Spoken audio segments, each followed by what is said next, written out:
So now I want to kind of move to the expansions that Zynga kind of try to have or had.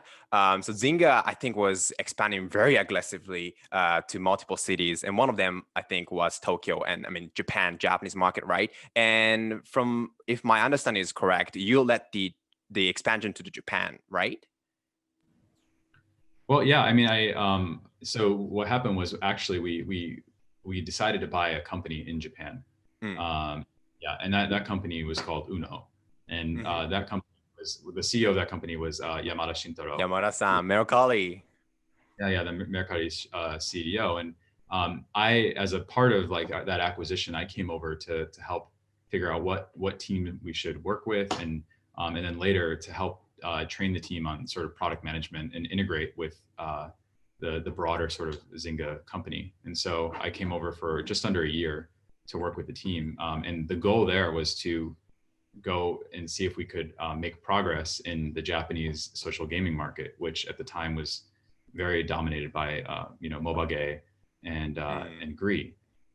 And actually that's when I met Takeshi Otsuka-san, who is one of the founders of Playco.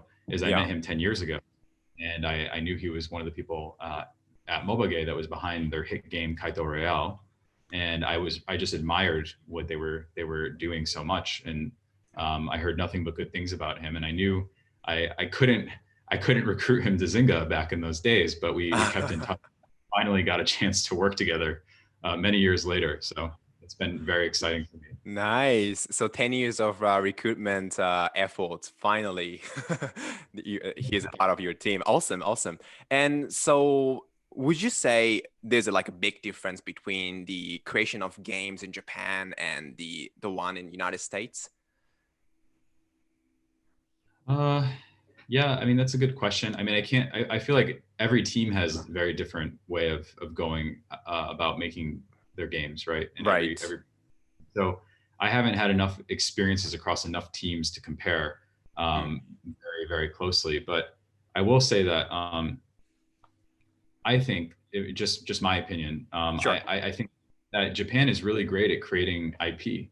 I think if you look at the track record of Japan, and if you look at some of the top 10 grossing IP in the world, many of them are from Japan. I'm not remembering the exact count, but it's okay. Many of the time. On Wikipedia, there's a page where you can see this stat. And there's a lot of franchises up there, like Pokemon and the Hello Kitty and these types of characters and stuff. I think Japan has for some reason been able to like consistently create a lot of very large franchises around these characters. And I think it's interesting because even some giant companies like Walt Disney or Pixar that are sort of famous for their ability to create these modern, high quality worlds and characters, they aren't necessarily on the list.